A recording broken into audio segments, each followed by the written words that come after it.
All right, nerds, let's go ahead and finish up what we started yesterday, and that is polar form of equations and I guess I say polar conversions of coordinates and equations, and vice versa, going from polar to xy, going from xy to polar. Cool? We stopped here, where we took this quadratic and we used appropriate substitutions to get it out of x and y and into r's and thetas. Yes? All right. A polar equation is supposed to say r equals. Okay? There you go. It's supposed to say r equals. But that's, well, you know what? I'll hold on to what I was about to say. It's supposed to say r equals. So when you convert, your goal is to isolate r. Cool? That's your goal. Isolate r. Okay. What we can do here is we can make a direct substitution in for x and for y, boop, using those two that we talked about yesterday. X is r cosine theta, y is r sine theta. We're going to drop those in right there. It's going to be 4 times r cosine theta quantity squared times r sine theta equals 1.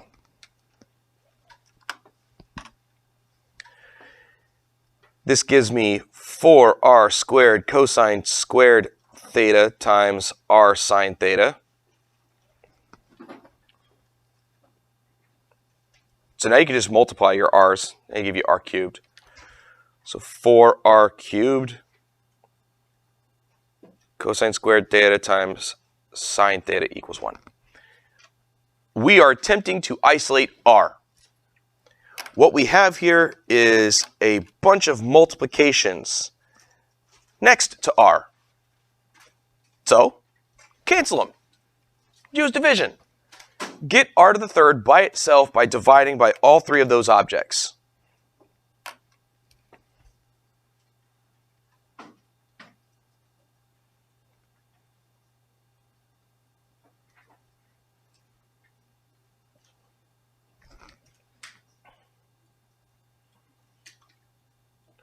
Now, there's nothing wrong with what we have written here, but we have a function for 1 over cosine theta.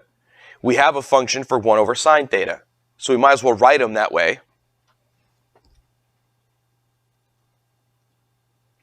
1 over cosine theta is secant theta. So what we have here is secant squared theta. 1 over sine theta is cosecant theta. There it is. Last step. Cancel the third power with a third root, and you're finished.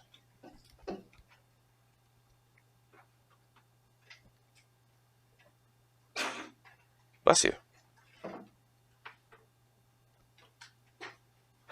There it is.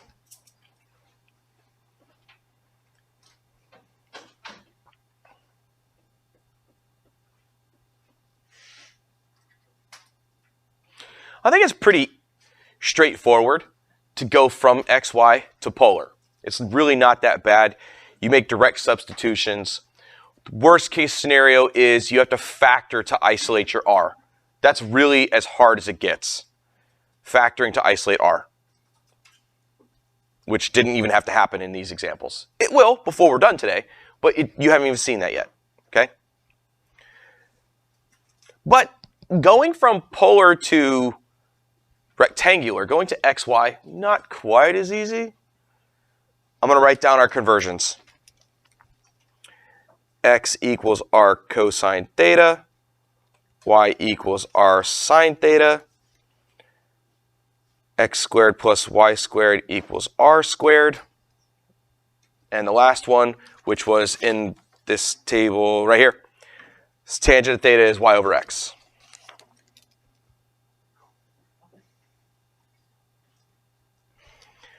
Using these 4 facts, we need to be able to get rid of all of our r's and thetas and have nothing but x's and y's.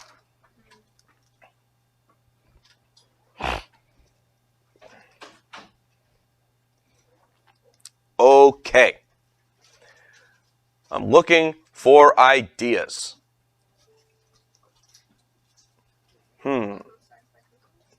If we multiply both sides by cosine theta, we will have r cosine theta, which is x, equals 4 cosine theta.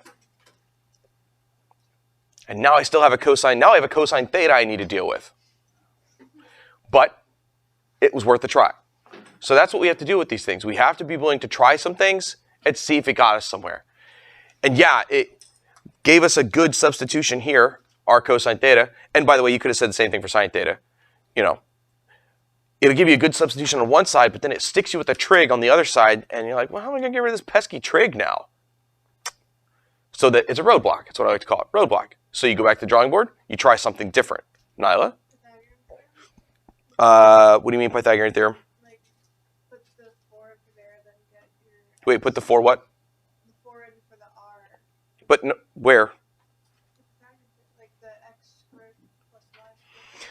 Oh, instead of making a substitution for this, you're saying take this and plug it in there. Interesting. You get like 1 for x and 1 for y. Well, what you would get is x squared plus y squared equals 16. Which is in terms of x and y, isn't it? And that's what it is. That's exactly what it is. Now, how do we do that if you didn't have these sitting here to look at? Typically what you would do is you would go, well, I don't have a substitution for r, but I do have one for r squared. So how do we get r squared? You square both sides.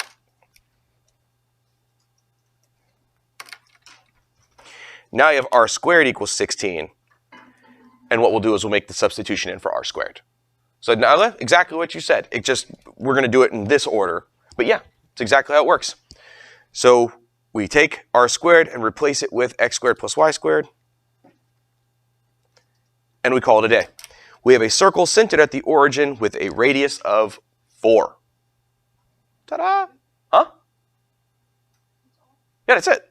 It's x's and y's. It's done. And we know what this is.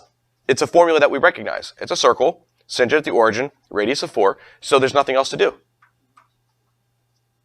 It's fast, right? All right. Now this next one is not a polar function.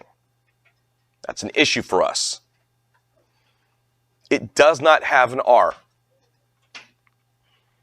Which means, technically, and we are going to get an equation for it, but technically, it's not really a function. It's not really an equation.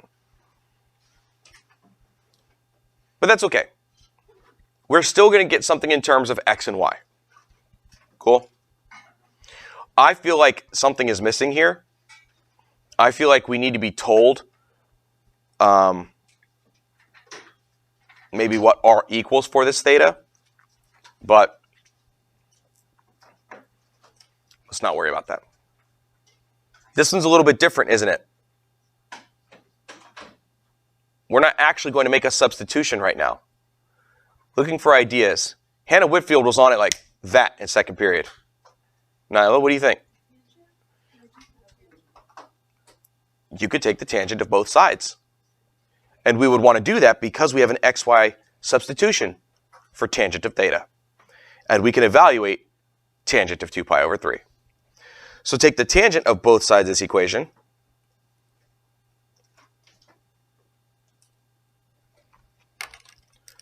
I don't have the unit circle memorized, so it's an over 3, so it's a 60-degree angle.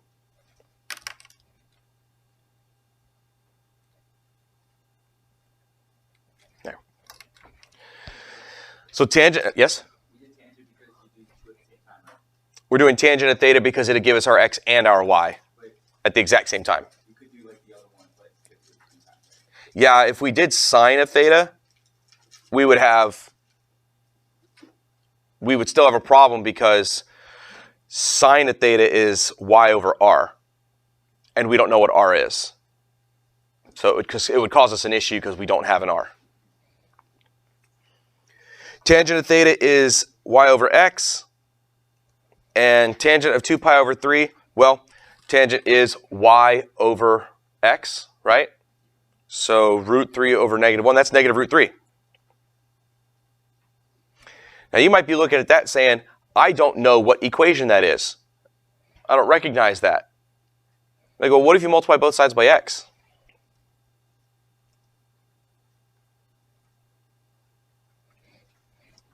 It's a straight line with the slope of negative root 3.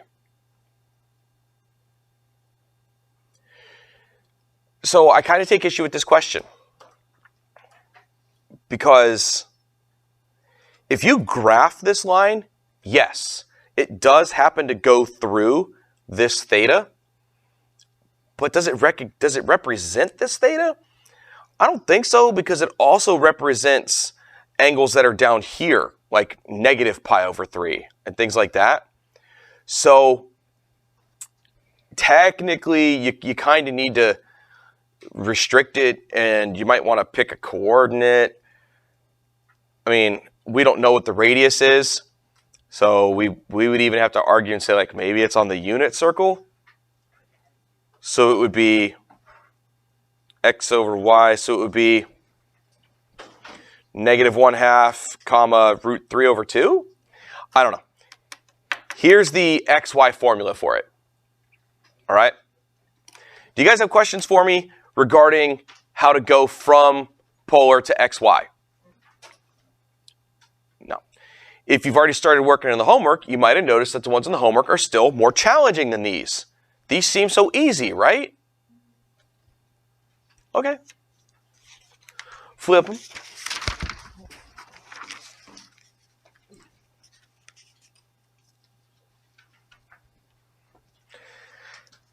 I'm going to write down our conversions.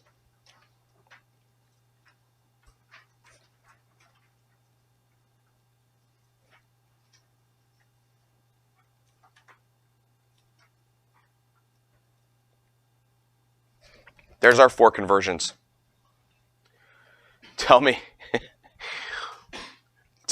something that none of them has that you're currently looking at. Cosecant. So I'd say right off the jump, cosecant is the issue. So what do we do about that? How do we make it into sine? What do you mean? Okay, so yeah, that's 1 over sine of theta. So this question could be written as r equals 2 over sine theta if we multiply both sides by sine theta.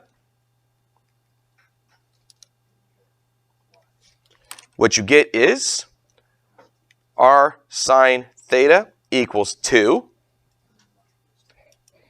and that is y. Yeah, so that's just a horizontal line at y equals 2. Neat, huh?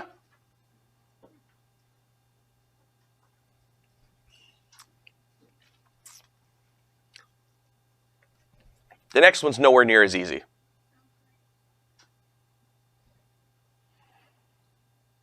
Questions, comments, concerned about example C? Nothing.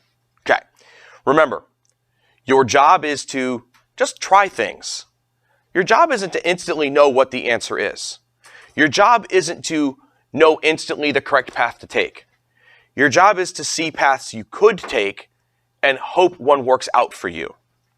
And if it doesn't, go back to the drawing board and try again. Just don't quit on it. Just keep trying different things.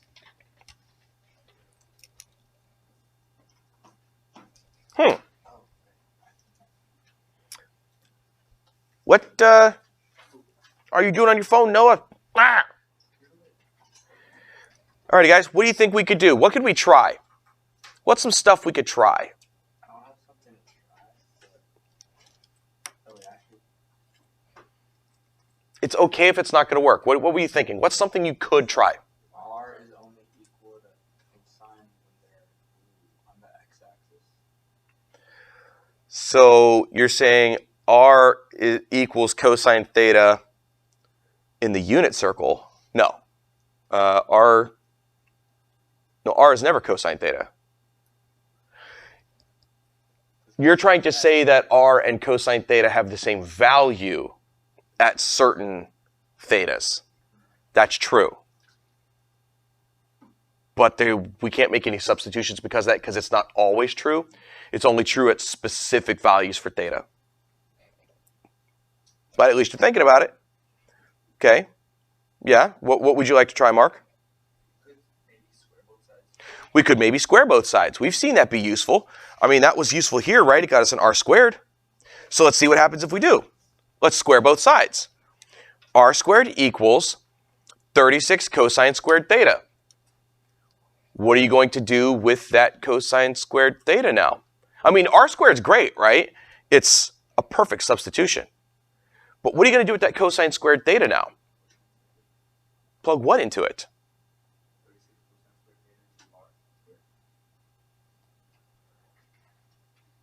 But if you put 36 cosine theta there, okay, so if you put 6 cosine theta right there, you're going to get x squared plus y squared equals 36 cosine squared theta. But if you did that, you'd be going back to polar form. The issue is the cosine squared theta. Remember, we're trying to get rid of all of our r's and thetas. So if you've got the cosine squared theta, how are we going to deal with that? If you take the inverse, well, first of all, you'd have to take the square root. That way it's cosine of theta. That would create a plus or minus situation. And if you took the inverse of both sides, now you'd have theta equals cosine inverse of plus or minus of, and it's nasty. Sounds to me like this cosine theta is causing us a problem, right? It's cosine squared theta. That's because it's a brick wall. When you hit a brick wall and nothing you're doing is making it any better, go back to the drawing board and try something different. So squaring both sides, sometimes very useful. This was not one of them.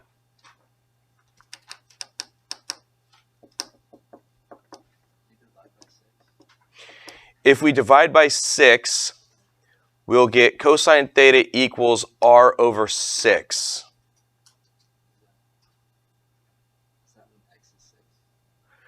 Well, cosine is not r over x. Cosine is x over r. What? What? Come on, guys. Keep trying things.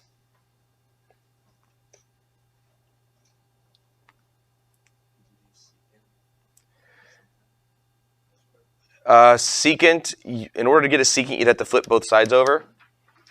So you'd get 1 over 6 secant theta equals 1 over r. But that's the same issue because secant isn't x over r, it's r over x. So it causes a problem. Mark? If you didn't have the 6 there, would that be on the x-axis? Well, I mean, that's what Adi was saying. So Doesn't it matter though? Because even if it's times 6, it's still on the x-axis. Or wait, no. Okay. So r equals 6 cosine theta, parts of it are on the x-axis, but it's not always the x-axis. That's the thing. What? What's Noah saying? Is it good? He said multiply both sides by sine theta. Multiply both sides by sine theta. So that would give us an r sine theta, and that would be y. So there's a good substitution. And 6 sine theta cosine theta is equal to 3 sine of 2 theta. But now we've introduced a sine of 2 theta, which, even though it gave us a sub on one side, the other side we've uglied it up. So you did something that created a substitution, but it created another brick wall. So yes, you tried. Awesome. But another brick wall. But you see, you keep trying. You keep trying. You don't give up on it. Yeah, Paul? What? Come on. No? Yeah. If you multiply by cosine theta, you'd have x equals 6 cosine squared theta. So you still got that pesky cosine squared theta. It's almost like the cosine theta is the issue here.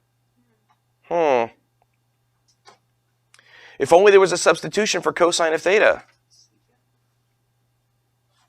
These are your conversions. No, that's squared. No, look. These are your conversions. If only there was something we could replace cosine theta with. X over r.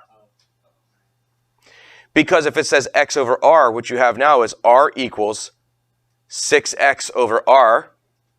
And then what would you do? Multiply by r. Now you have r squared equals 6x, and we have an xy substitution for r squared. So what you're trying to do is identify what was creating the brick walls. It was that cosine theta. So since cosine theta is causing you the issue, that's what you make the substitution for.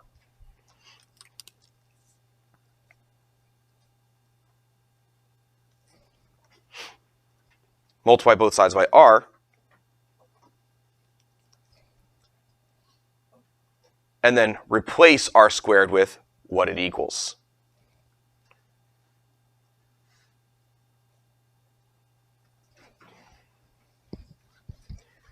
We now have a formula in terms of x and y. And if you didn't need to know anything else about it, there wouldn't even be a reason to keep going. But I could tell you right now, you have no idea, well, you might have an idea, what kind of graph is this? It's a circle. How do we recognize it as a circle? X squared plus y squared. But it's supposed to be x squared plus y squared equals r squared if it's centered at the origin. But you know what that formula doesn't have? Something with just an x next to it, does it? So this is a circle, but it's not centered at the origin. You know where it's centered? Somewhere else on the x-axis. So Adi, when you were mentioning that there's times when r and cosine theta are equal to each other, and I was like, yeah, when theta is on the x-axis, actually what you had stumbled onto was the center of this circle is somewhere on the x-axis. Not at 6, unfortunately. That would be way too easy. But it does tell you, it gives you a clue as to something that you're looking at. So what is the equation of a circle is the question. This is standard form.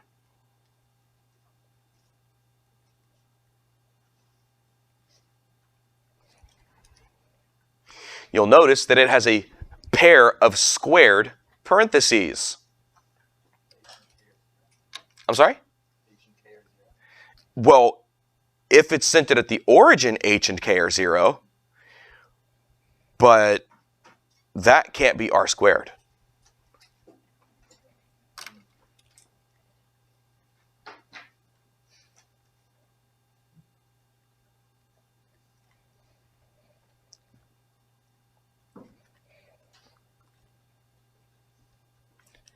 This is a squared set of parentheses. We have to complete the square. So that way we could factor this x quadratic into a set of squared parentheses. You have to complete the square. Ain't that about a B? You remember how? Here's how. You grab the B value, cut it in half, and the number you got, square it. That puts a 9 here. I just added 9 to the left side of the equation. Let's add 9 to the other side of the equation. This is a perfect square trinomial. The two numbers that multiply to 9 that add to -6 are -3 and -3.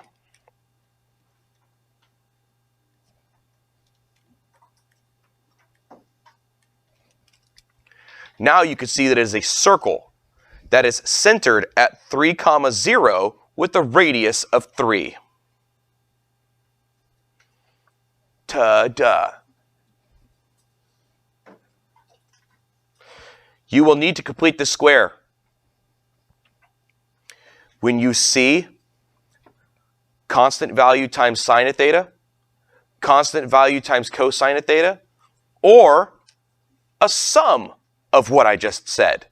Constant value of sine theta, constant value of cosine theta, with a plus sign in between them, which is going to be in the homework. I know. Like, for example, I'm just gonna write something random.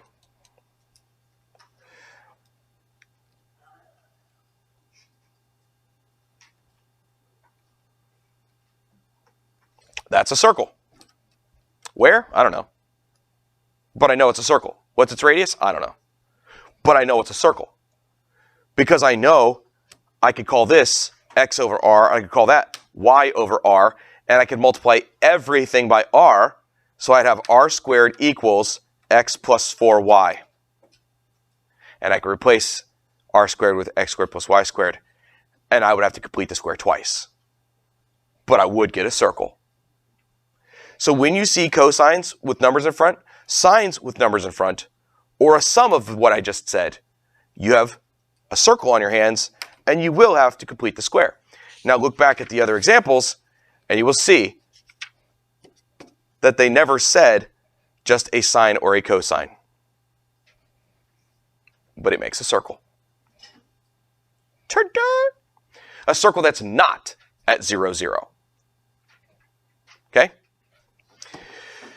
Oh, look, a circle that is not at 0, 0.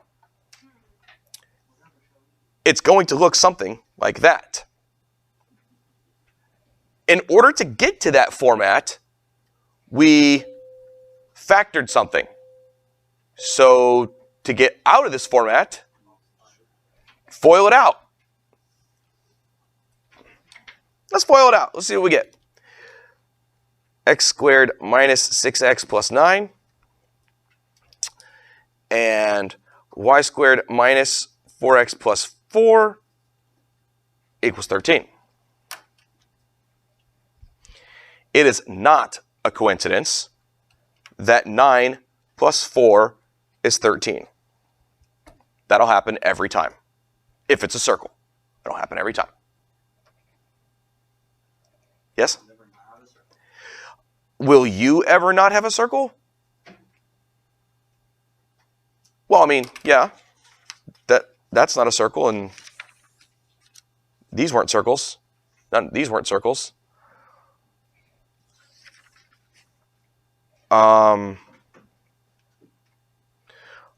You're asking me, are there other images that they could have thrown at us? Yes. But I'm going to say they won't show up because we didn't do any other shapes this year that it could have been. So the other things that come out of situations like this are called ellipses, which are ovals, and hyperbola. The only difference between a circle and a hyperbola is you make that a minus sign instead of a plus sign. But since we didn't learn those this year, it's not part of the AP curriculum, I'm going to say they won't ask you to convert a hyperbola to polar form or polar form into a hyperbola because you wouldn't recognize what standard form would look like. Whereas a circle, you're supposed to know standard form of a circle. That's old material. Anyway, what do we have here? We have x squared minus 6x plus y squared minus 4x equals big ol' 0. And I'll wait for one of you to see something smart, to see something useful. Oh wait, that's a y, not an x. And that's a y, not an x. Sorry. Sorry about that. I didn't even realize I did that.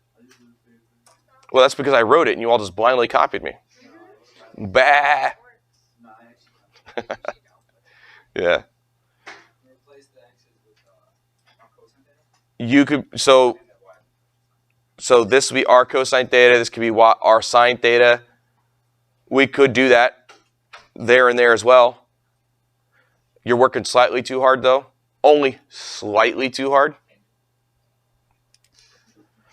We are going to make a substitution like that, but before I do that, we cannot factor them because if we factor them, we're going to end up going back to here. Before we do that, what I wanted you to see was this. X squared plus y squared. It equals r squared.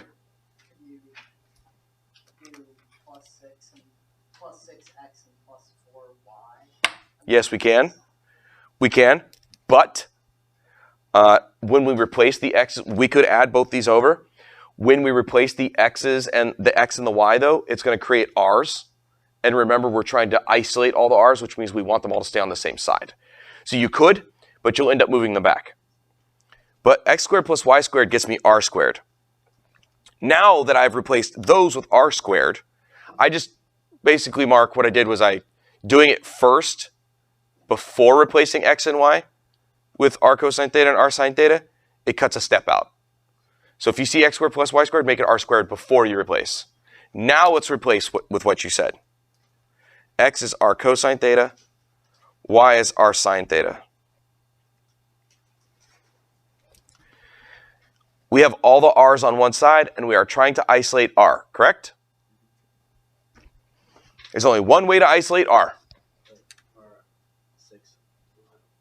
Oh, we don't move it over, and you're not allowed to divide by r. Here's why you cannot divide by r. Because r has the possibility of equaling 0. If you say r equals 0, guess what that is in polar coordinates? It's the origin of the polar coordinate system. It's the pole. So since r could be 0, we're not allowed to divide by it. But you know what you could do instead? What's my favorite F word? Factor.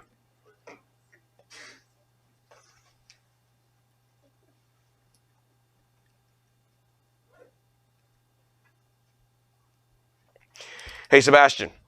Now, when you set your parts equal to 0, you'll move them over to isolate r. So what we get is r equals 0, which is the pole, the origin of the polar coordinate system, and, or both, r minus 6 cosine theta minus 4 sine theta equals 0, and move everything that's not an r to the other side.